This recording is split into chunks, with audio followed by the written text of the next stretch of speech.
the need to come to a place of acceptance and the need to come to a place of understanding or getting answers, they're both very real needs for us human beings, and they definitely can be interconnected, and there are differences in the best ways to approach getting each of those needs met. And we can sometimes even cause ourselves more difficulty and more hurt and more suffering when we confuse those two needs, or possibly if those needs are a little bit too entwined. Welcome to the Multiamory podcast. I'm Jase. I'm Emily. And I'm Dedeker. We believe in looking to the future of relationships, not maintaining the status quo of the past. So whether you're monogamous, polyamorous, swinging, casually dating, or if you just do relationships differently, we see you, and we're here for you.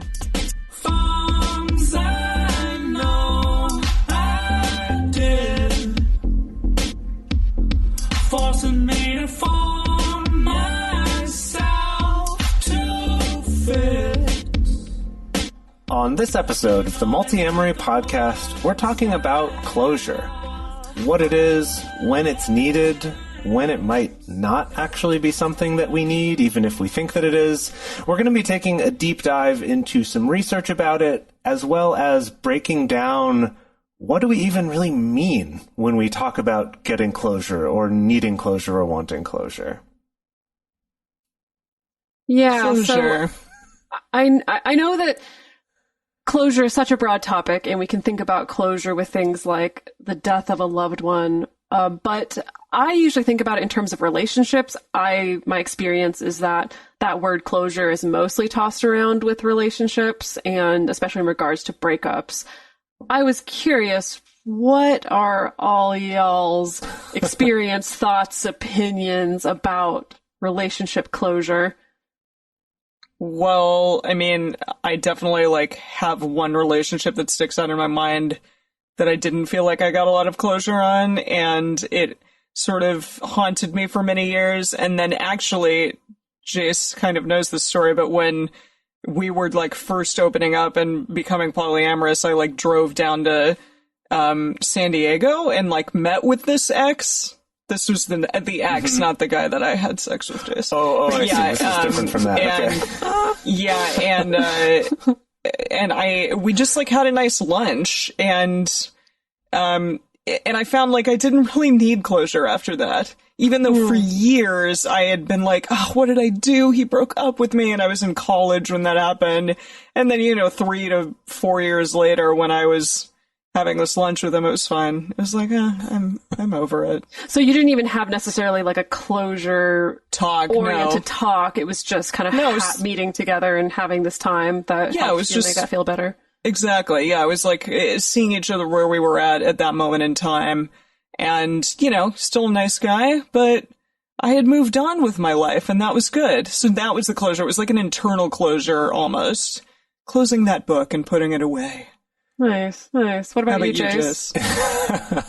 Yeah, I mean, I think that I definitely have certain relationships that I look back on wishing that they had ended differently, or maybe not ended, but just that kind of seeing some missed opportunities for better communication, or kind of seeing later on, I think that this could have worked out had we realized these things about ourselves, or different things like that. And so I guess in a way, the fact that those still stick in my mind, or that's something I think about, you could say is something that doesn't have closure. But I don't know. And this is also hard for me to answer, because I was the one who put together this episode and looked up our research for it. So I'm super steeped in closure and the research and things like that. And that's partly why I thought it was very interesting with Emily's story and her explanation of it, is that you kind of dipped into both parts of this, which is, when we say closure, what do we even mean? Right? Yeah. The other day when Jase was writing this episode, he just turned to me on the couch and was like, define closure. And you're like, here we go. I was like, to me, closure is when you're reaching a point where you just feel ready to move on from either a chapter in your life or a relationship or a situation where it's no longer at the forefront of your brain, plaguing you with a bunch of unanswered questions or a bunch of suffering, emotional suffering and thoughts and things like that. You know, it's not like completely denying that it ever happened, but for me, it means that I can move on from that pain in some kind of way and on to the rest of my life. Yeah, when I was younger and if boyfriends, I broke up with them or they would break up with me, and I didn't get that sort of closure, I would tend to speak about it a lot, and my mother would get really angry after a while. She'd be like, I can't hear about this anymore. Right. And so, yeah, that is interesting that you say at the forefront of your mind, because it's certainly, I know that has happened to me many times, that I have continued to speak about it after the fact.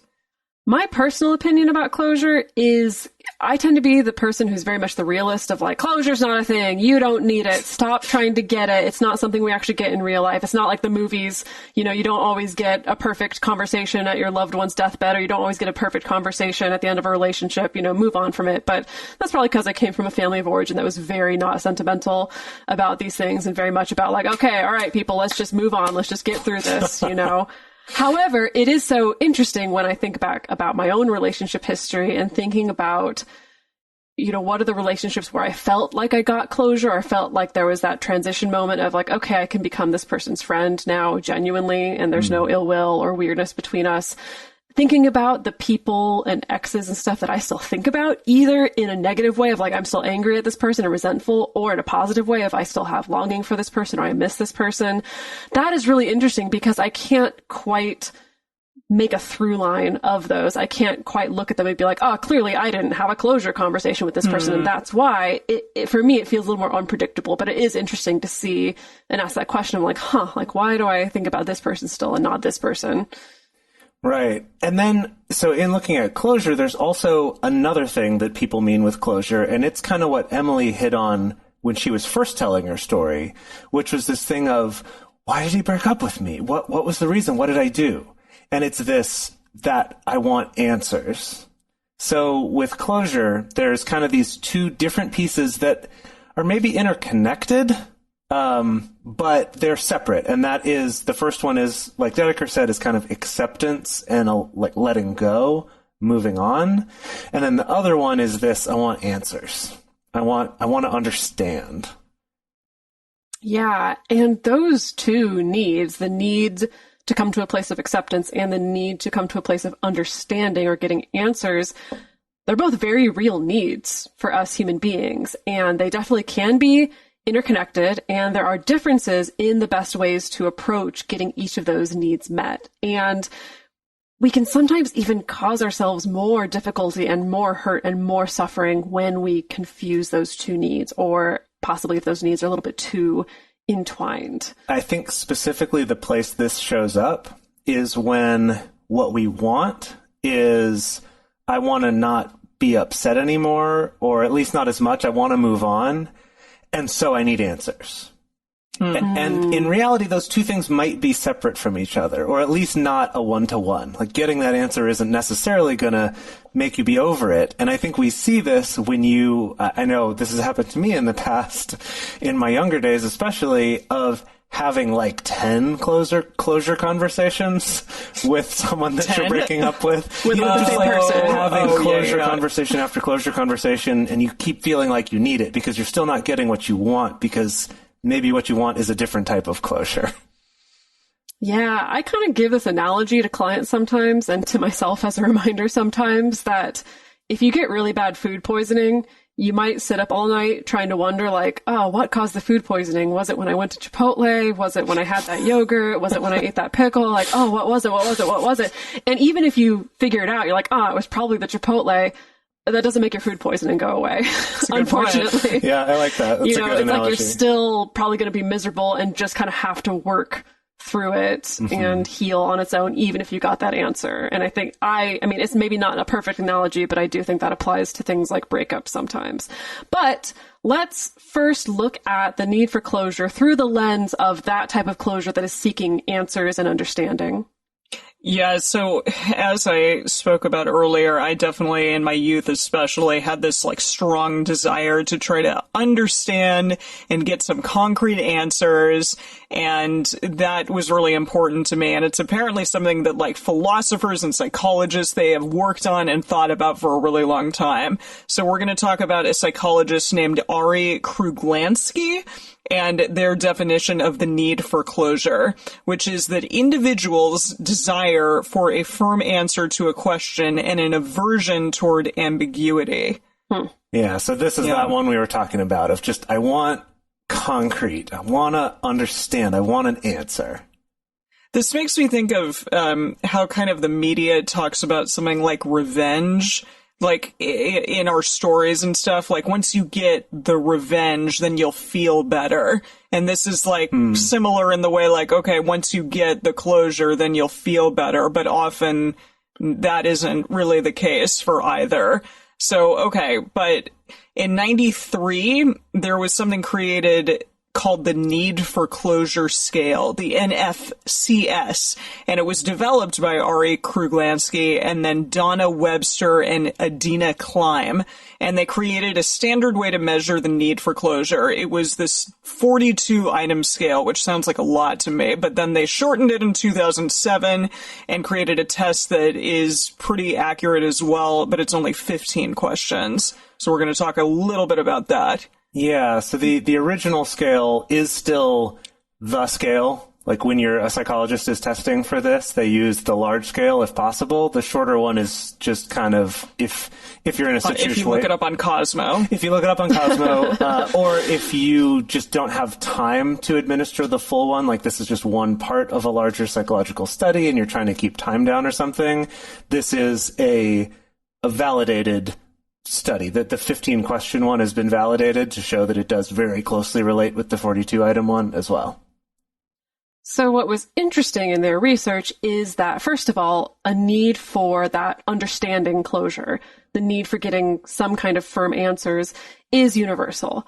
However, having too intense of a need for understanding closure can cause bias to show up in your pursuit of answers. So for example, they found that kind of really intense need for closure, that really intense need for answers would produce some behaviors such as selecting only evidence that supports the first answer that you come up with. You know, like you're just so desperate for getting an answer that it's like the first reliable seeming answer that I come across, I'm just going to stick with that.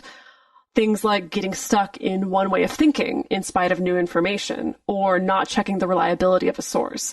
And this language sounds very like scientific and researchy. However, I'm thinking of how does this apply to relationships? And I think of things like, you know, someone breaks up with you and you're tearing over it and poring over it and trying to come up with an answer. And maybe you kind of create this answer of like, oh my gosh, I bet you it's because they were seeing somebody else and they fell in love with somebody else actually. And then when the person that broke up with you maybe talks to you and is honestly like, actually, honestly, I broke up because of this reason and that reason. I feel like we were compatible here, that your intense need for an answer may still stick with that explanation of like, yeah, that's what she said, but I'm pretty sure that she was actually just in love with somebody else. And so that's my story and I'm sticking to it. And so, in fact, high levels of a need for closure and for answers has been linked to things like racism, sexism, belief in conspiracy theories, among other things. And in addition to that, a high need for certainty has also been shown to cause more emotional distress because of the fact that a lack of certainty is so upsetting. Right. So there's a lot that makes me think of like 9/11 and all the awfulness that kind of came out of that, but also like the need to do something, which I know that there was a really high influx of people joining the army and, you know, armed services and stuff right after that. And it's maybe similar to like this desire to change or to help or to, you know, have something come out of a stressful, challenging, awful situation. Well, I think it's one of the reasons why there's so many conspiracy theories linked to 9/11 and also right now, as we're recording right now, to the pandemic. That, I mean, there's been so much research on this and so much other better coverage of this, but we want a big event to have big answers, and we need an answer of some kind. You know, we're not okay with it being ambiguous, and that is ripe, fertile ground for conspiracy theories. Indeed.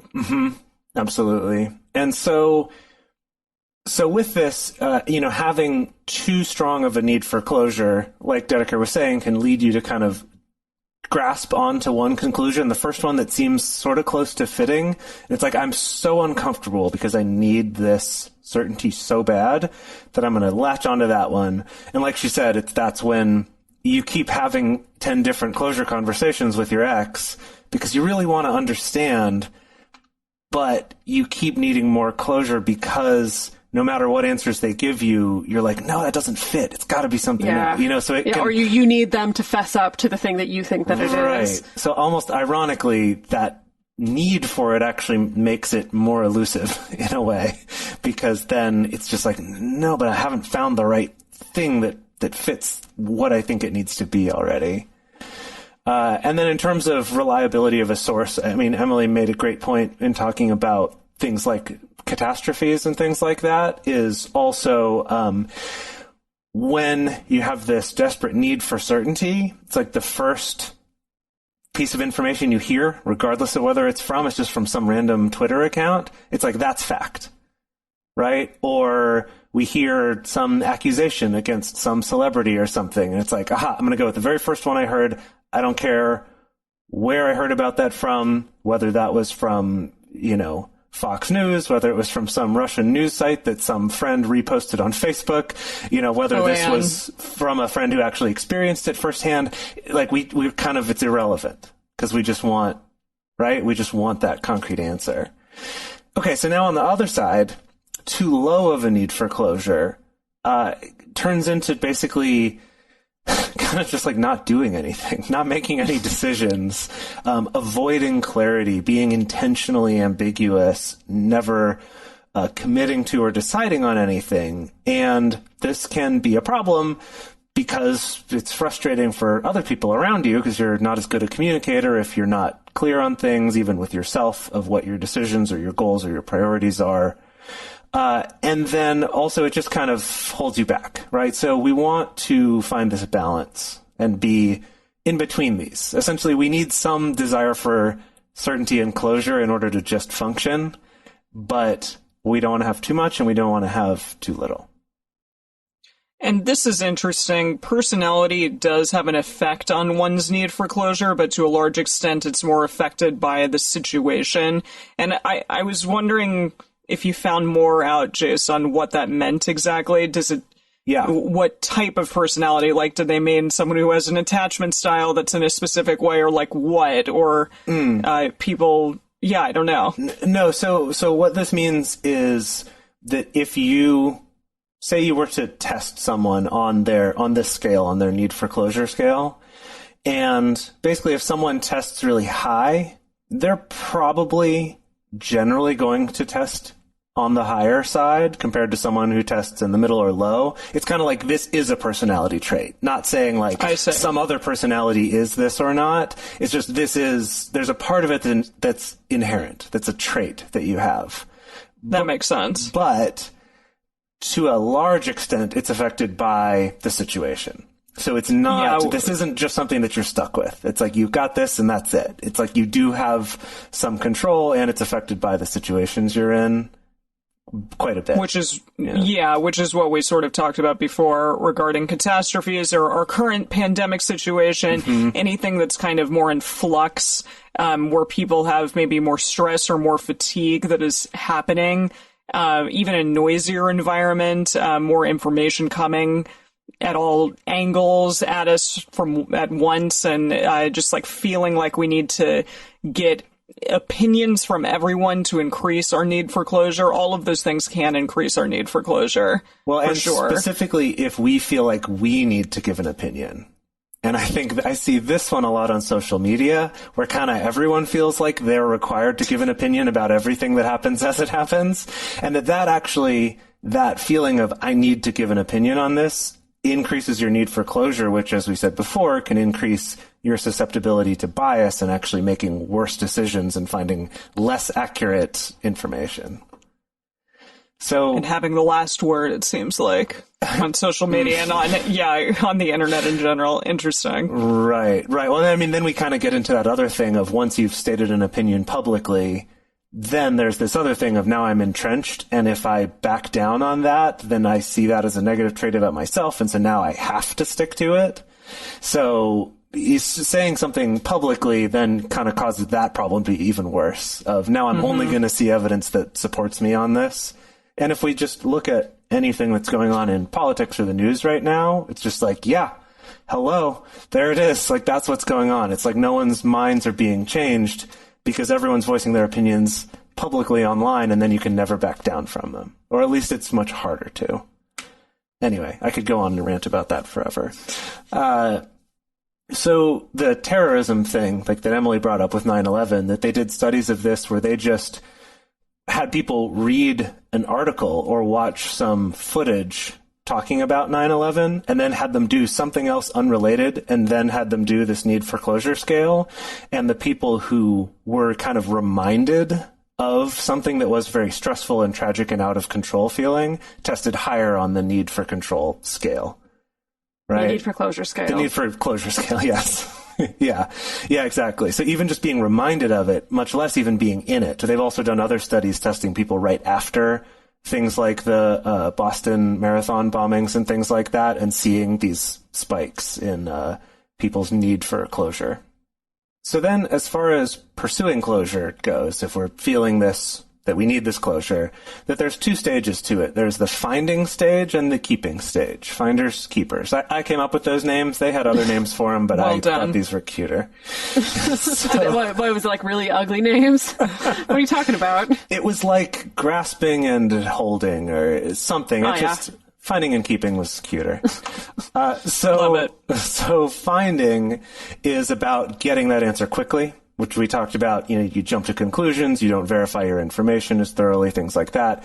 And then keeping is about holding on to that closure, because now that I have it, I don't want to let it go. And if I have a strong need for closure, changing my mind or realizing this might not be the right solution can be scary and can be upsetting. So it's that thing of ignoring information that contradicts it and favoring information that confirms it. So we've set up the fact that it could be a problem if you have too strong of a need for closure, for understanding, for answers. It could be a problem if you also have too weak of a need for closure, understanding, answers. So we can work on taking actions that helps bring all that to the middle, forging a middle path forward, as it were. So That's that includes... Our motto here on Multiamory. Yeah, what's the middle path? So that includes, moving the focus from finding any conclusion or any answer right now to finding the most correct conclusion, the most correct answer. And sometimes that's not always clear. It's different when I'm debating what actually happened around this particular news story versus I'm trying to figure out what happened in this relationship. Sometimes you can't always Google it to find the most correct answer. How nice that would be. That would be so nice. Can you imagine if you just Google, why did he break up with me? And it would actually give you an answer, not just a bunch of, like bustle articles about I feel possible like reasons. that would give me some sort of closure, though. That would be like, oh, you know what? Thank you. Thank you for putting it just in front of my face right now. I have to come to terms with it, and I appreciate the closure that you gave me. I feel like this is a premise for a Black Mirror episode, though. Yeah. Totally. Yeah. Nice. So it can help to realize that just jumping to the first answer that you come to or the first or most convenient conclusion may in the long run have more negative results for you. So it's good to have an open mind. Think of conclusions, think of answers. I think especially in these kind of like more wiggly situations like a breakup, you can think about it as though you're trying them on rather than making a hard decision, rather than tattooing them on your brain or on your heart. It is okay to change them. Again, be wary of committing publicly to your conclusion until you've had time to consider other possibilities and examine more evidence. And as a matter of fact, often the world really doesn't need another opinion stated on social media as fact. Amen. Not in all situations, but I don't know. Personally, I feel like by the time I've gotten to the party or learned about something going on, I'm like, I don't need to put my trite bullshit opinion out here too. There's enough noise. Right, I'm like, But if I wasn't there when that's it just me. happened, I'm not sure my opinion's needed. Yeah, that's just me. People can debate that. Something else that can be helpful is meditation. I know some of the best advice I got around this was that if you're wrestling with something, this kind of need for getting answers or not understanding something, you can reframe it for yourself and actually find a calm and a restfulness in letting yourself not know and letting yourself not need to know certain things. Again, this is helpful with maybe things like death or the end of a relationship or things like that, that sometimes you can really focus on how does it feel if I just take that pressure off of myself to have to get answers and just kind of rest in not knowing and not having to know. I really appreciate this sort of method of taking the middle path as one of trying to educate yourself as well as you can. And perhaps that means like looking at both sides and not necessarily letting one's personal bias like do all the talking. And the first thing that you find being like, okay, well, yeah, this is helping me see that what I believed in the first place is the truth. But instead, like, you can look at various things. So, yeah, I think we should all like work on that from time to time. Yeah. And I think it's also worth keeping in mind that if coming to the wrong conclusion, if the fear of that isn't enough to motivate you not to, to strive to not have such a strong need for firm answers and closure, is also that the stronger your need for closure is, the more discomfort you're going to feel at every little thing that you don't have closure on. And that will trickle out into other areas of your life as well. So just even for your own well-being, if you can find some ways to be more comfortable with that, accept some of that lack of firm answer, at least right now, that also will help you feel better. Yeah, so I think the way that this gets applied to real life is, and this is definitely something that comes up in some client sessions, is, by the time you reach the 6th closure conversation with your ex, maybe you don't need any more. Maybe you don't do the 7th. Just try that on.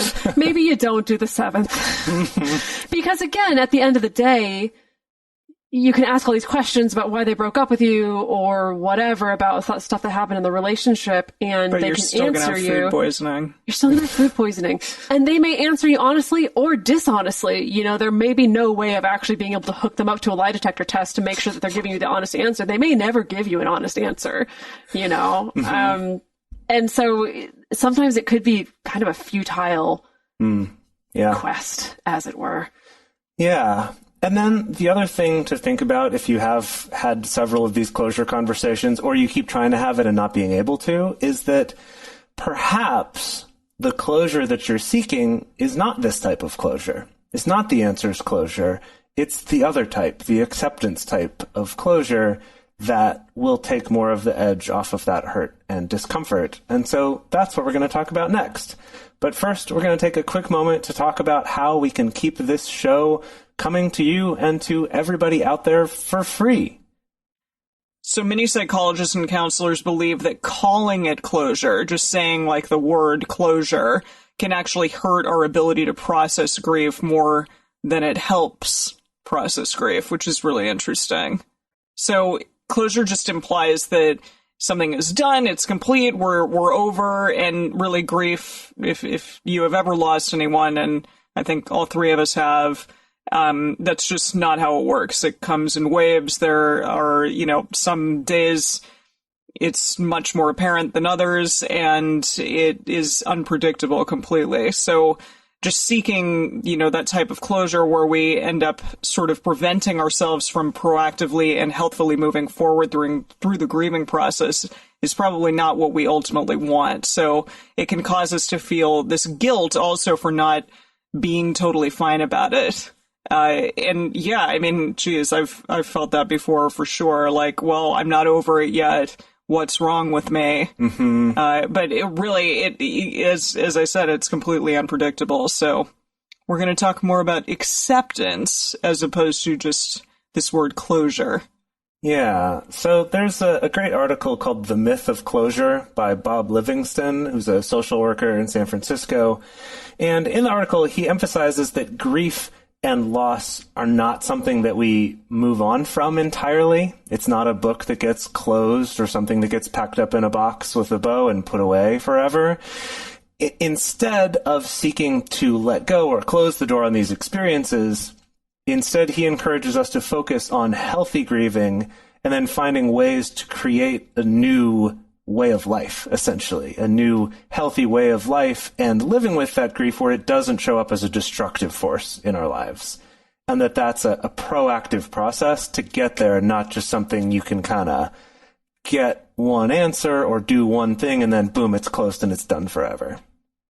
Yeah, again, I think that we've really been messed up by movies with this in a certain extent, that like when someone dies, there's almost always going to be a scene where you get to say goodbye or you get to have that intense conversation with them before they die. And it's all wrapped up nicely at the end of the movie. We understand what their life was about or the sacrifice that they made, and we can walk away feeling good. And that's just not how it goes in real life necessarily. And so when we're talking about grief, I know most of us maybe think about death of a loved one. However, grief and the grieving process shows up in all sorts of losses, and it can be more or less serious, but it's all still grief, you know? So it could be the death of a pet. It could be moving to a new city, leaving an old city behind. It could be the end of the relationship, or it could be the loss of an important opportunity, or it could be the loss of a future that you thought that you were headed towards. That shows up a lot with relationships and with jobs and all kinds of things. That's one that I see people dealing with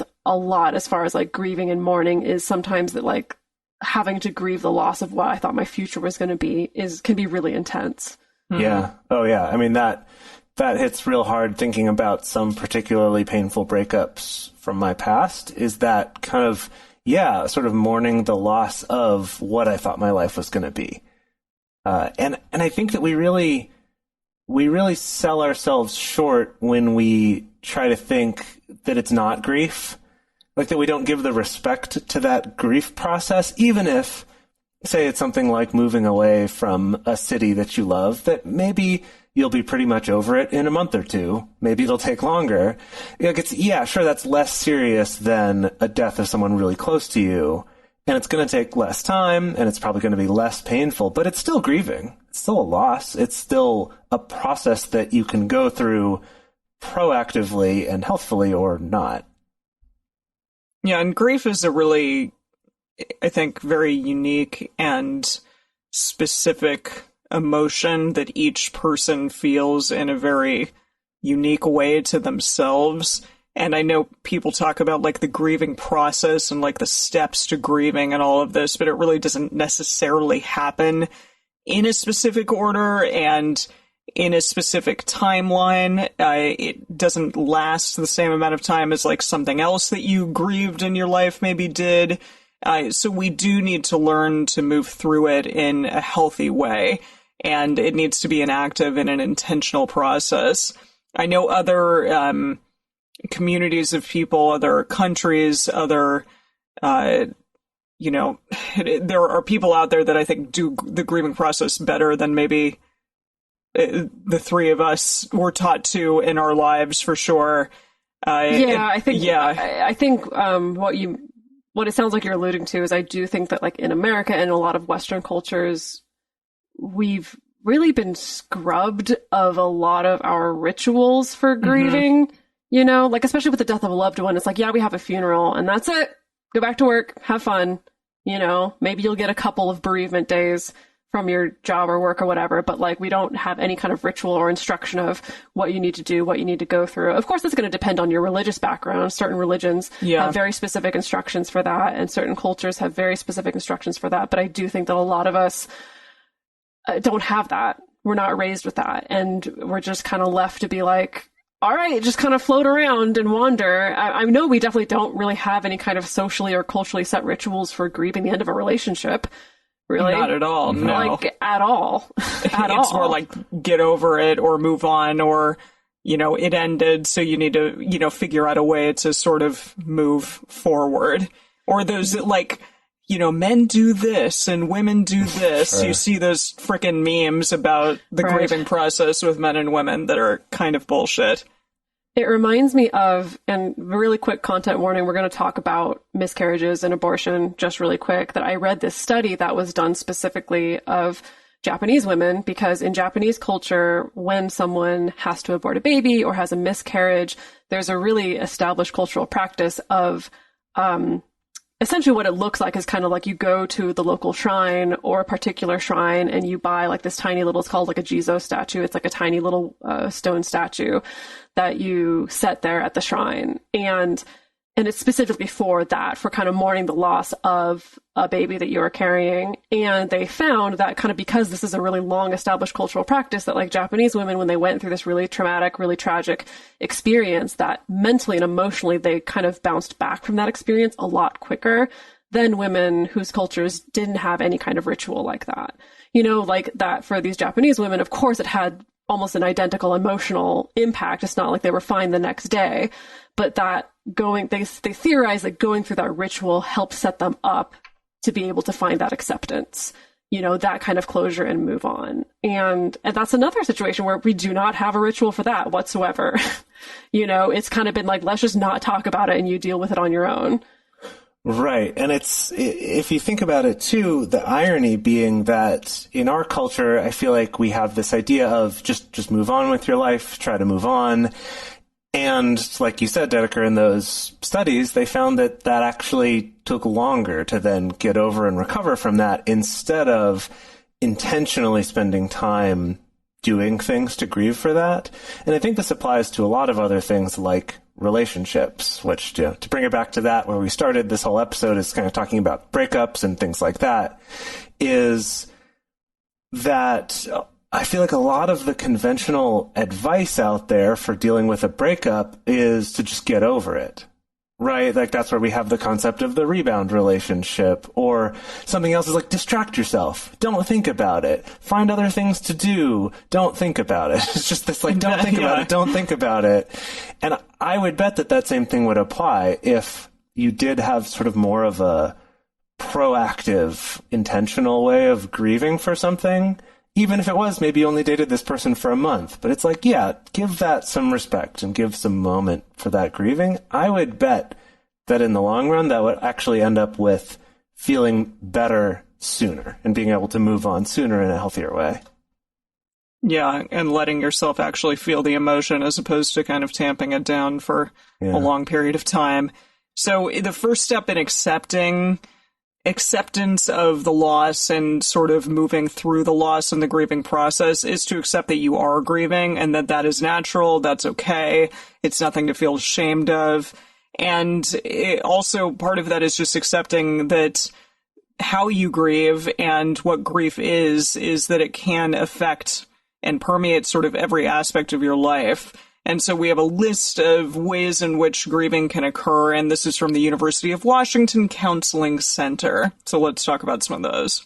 Yeah, so the real life ways that grief can show up is, you know, things like having difficulty concentrating, feeling apathetic, feeling anger. You can feel anger at whoever was responsible. You can feel angry at the person who broke up with you. You can feel angry at the person that died. You can feel angry at yourselves, at God, or just whatever handy target is around. I've definitely been guilty of that one. You can feel guilt, a sense of, oh my goodness, if I'd only done this in the relationship, maybe we'd still be together, you know, things like that.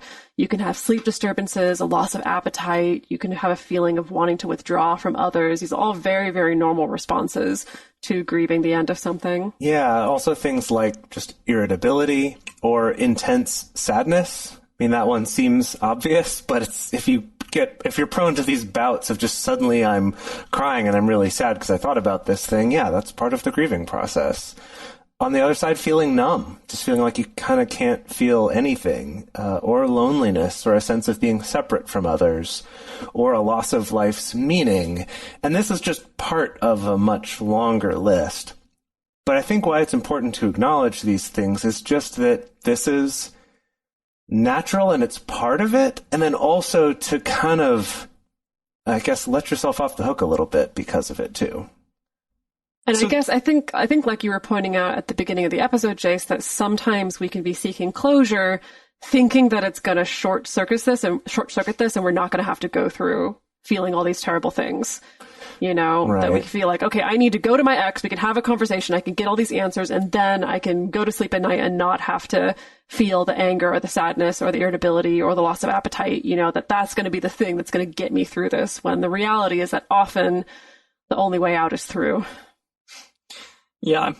And there is that kind of old adage out there that you just need to give it time with your potential grief, or with like the need for closure, or with a breakup or the loss of someone or something. You just need to give it time.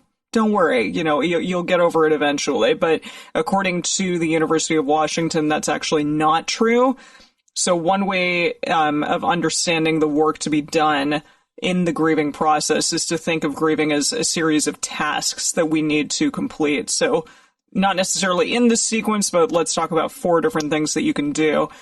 So the first is to accept the finality of the loss, that maybe this is it, and it's not going to come back, and, that relationship or that person is no longer going to be in my life, and accept that.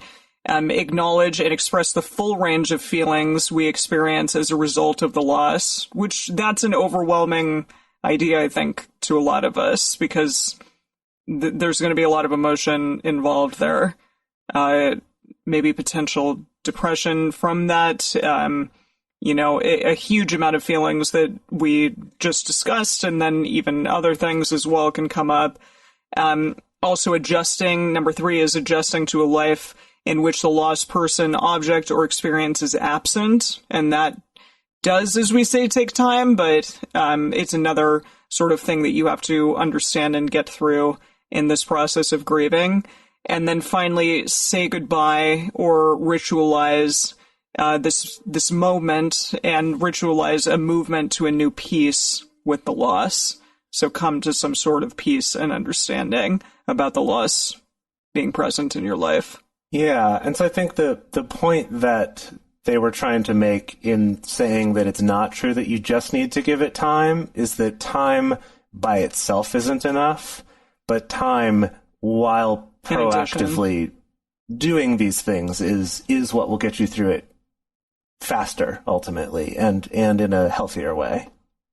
Yeah, I think that old adage of you just need to give it time, or it's just going to take time, it sort of implies just keep doing what you're doing, just go about your normal life and let time take care of it. Right. Again, we have the time heals all wounds, and it's sort of true. But at the same time, if you're just skating through, like, okay, fine, I'm just going to go to work and pretend like nothing happened and just wait for time to do its magic, that's probably not going to work in the way that you're hoping that it will. Your own grieving process, it could last just a few hours, it could be days, it could be years. But in any case, the process is going to be better if you're able to take an active role in that process, as well as taking care of yourself. So that involves not trying to rush the process, because that's not going to make it go any more faster. It's just going to make it more difficult. Having faith that you are going to get through it. Not giving yourself a deadline or a time limit. I know that I've definitely slipped into a lot of self-shaming around where I'm like, oh my gosh, it's 6 months after this breakup and I still woke up in bed crying. And, it's like, that's not going to help your grieving process. Like adding shame to it is probably going to exacerbate things and make things feel a lot worse. It includes also expecting and accepting that your productivity is going to be decreased. I do think that part of these issues are the fact that we live in a culture that is so productivity focused, which is why, great, you get 2 bereavement days, and sure, go ahead and grieve, but you better come to work at the same time, And I understand that not a lot of people necessarily have that choice, unfortunately. Not a lot of people are able to necessarily take the time off work. However, I think that there can be some turning towards self-compassion and self-acceptance that, like, during this time, your productivity is probably going to be not the same as it normally is. It involves doing things like accepting and seeking support. That can be support from the people around you, from friends, from partners, from family, or it could be from professionals as well, a therapist, a coach, some other kind of professional that you trust. And while you're grieving, be especially diligent about regular eating, sleeping, and light to moderate exercising. Easier said than done. Easier said than done. That's important. Yeah.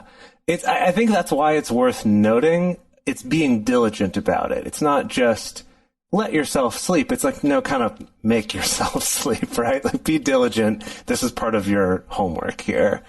There's also telling those around you, like Dedeker was saying about seeking support and accepting support from those around you, is also tell them what helps and what doesn't. If them talking shit about your ex doesn't help, tell them that. That's not helpful for my grieving process. Do self-care, baths, massages, walks. I'm not grieving currently, but I just bought one of these Theracane, like massaging cane things. I'm doing some self-care. They had that at the retreat that we went on. Yeah. They're so great. It's so great. Life. Yep. Yeah, it's so wonderful. And then also, I love this one, is do something to help someone else. This is such a cool way to get out of your own head. And people always say pay it forward, and I don't believe in karma, so I don't really think of it that way, but it helps you, right? By helping someone else, you're getting out of your own suffering a little bit by putting some good into the world, and that's awesome. I think it would be lovely if, as a society, we normalized grieving a little bit more. Because, Dedeker, you were talking about, like, the lack of bereavement days or things like that, and it would be lovely if perhaps that wasn't so stigmatized, as so many things are in our culture. But that things could change in terms of allowing more time off and more ability to kind of understand if you're not going to be as productive or as okay during this time. Yeah. Well, I think that something that also exacerbates it is that we're in a culture that, first of all, is very much in denial about death in general. You know, like we get really awkward talking about death or acknowledging it, so that makes things worse. And I suspect that maybe an offshoot of that is that we're also kind of in denial about talking about relationships ending, because our dominant narrative is failure. like, you find magic. your soulmate, you Yeah. find the one, it's magic, you're there together forever, and anything less than that is a failure, and it's embarrassing and shameful and awful. And so I do think that that also makes it worse, that we're kind of in this like relationship ending denial where we don't necessarily want to talk about it. I mean, I don't know anybody who would feel comfortable talking about that at work, for instance, of being like, hey, I just had a bad breakup, I need to take a week off work. You know, I mean, my impression anyway, maybe people have super progressive workplaces. My impression is that you'd be laughed out to a certain extent, maybe not to your face, but where it'd be like, what? Like, get over it. Like, you have to come to work, you know? So. Yeah, it's like, that's just a relationship, whatever. Maybe that's a soapbox for another time. Maybe. We'll talk about workplace reform another time. I'd love to have a guest on for that. So, okay, in conclusion, let's recap the two aspects of closure that we discussed today. So the first is the need for like firm explanations and reasons as to why something happened, why something ended. So it is like this need for firm answers is necessary to function, but too strong a need, and it can be more harmful than good. So we learned that today, and that stressors can increase this need. So things that are happening in your life, challenges, pandemics, you know, stuff that's sort of occurring for all of us right now. Yeah. And being that one of the things you can do to help mitigate that strong need for these solid answers is to be aware of the importance of getting correct answers and correct information. And they've actually shown in some of the studies that just being aware of the fact that there are also negative consequences to coming up with the wrong conclusions to things can actually help to kind of rein in that desperate need for those solid answers as quickly. And then, as we said before, once you come to a conclusion, be aware that the healthiest approach is to be open to changing, or at the very least, being open to modifying that conclusion as you get more information. And don't put yourself in a position where you're locked into that one thing and can't change it. And then the other side of the closure coin, which is seeking acceptance of a loss. Remember that it takes more than just time. It takes a proactive approach. Your grief is totally unique, and it doesn't need to fit anybody else's timetable or order of events. And remember to take care of yourself and get the support that you need. Yeah. So while both aspects are important, being able to distinguish between them and develop self-awareness in our need for each can make our pursuit of closure less destructive and ultimately get us to a place of well-being faster. So for our bonus episode this week, we're going to be talking a little bit about some interesting research about specifically some letter writing and journaling exercises for getting over breakups specifically, and what this research has shown us about things to avoid and what to do, and what's the most helpful to do with those. So for our patrons, we're excited to see you in that bonus episode. And for now, we would love to hear from all of you about this episode. What was helpful for you? Is there anything that you wish that you had known before, or something that you're really glad you just found out right now because you're having to deal with it? The best place that you can share your thoughts with us and other listeners is on this episode's discussion thread in our private Facebook group or Discord chat. You can get access to these groups and join our exclusive community by going to patreon.com/multiamory. In addition, you can share with us publicly on Twitter, Facebook, or Instagram. You can also email us at info@multiamory.com. Multiamory is created and produced by Emily Matlack, Dedeker Winston, and me, Jase Lindgren. Our episodes are edited by Mauricio Balvanera. Our social media wizard is Will McMillan. Our production assistants are Rachel Shennework and Carson Collins. Our theme song is Forms I Know I Did by Josh and Anand from the Fractal Cave EP. The full transcript is available on this episode's page on multiamory.com.